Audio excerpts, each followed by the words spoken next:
സുന്ദരി, സമയം പോകുന്നു. നമ്മുടെ ഓഫീസിന് സമയമാകുന്നു. നോക്ക്. ദാ വരുന്നു വിശ്വ. ഇതാ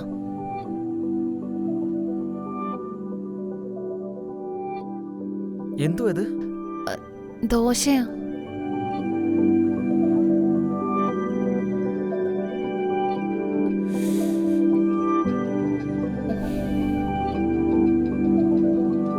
ദോശ. നീ ധൃതി പിടിച്ച ഇങ്ങനെ വരൂ. ഇന്നെനിക്ക് പ്രോജക്റ്റ് എംപ്ലോയ്മെന്റ് ഉണ്ട് സുന്ദരി. ശരി ശരി, ഒരു മിനിറ്റ്, ഞാൻ ഇപ്പൊ തന്നെ എടുത്തോണ്ട് വരാം. സുന്ദരി, 1 മിനിറ്റ്. അയ്യോ,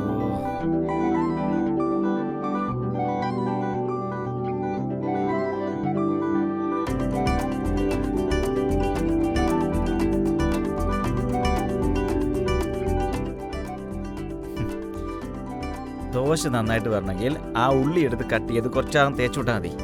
അതാണ് ട്രിക്ക്. അപ്പോഴേ നന്നായി വരൂ. ഇതാ ഞാൻ കാണിച്ചുതരാം. അതിന്റെ ഒന്നും ആവശ്യമില്ല. വീണ്ടും കൈമുറിക്കാനാണോ? നീ പറ, ഞാൻ ചെയ്തോളാം. ഞാൻ കാണിക്കാം. നിക്ക്.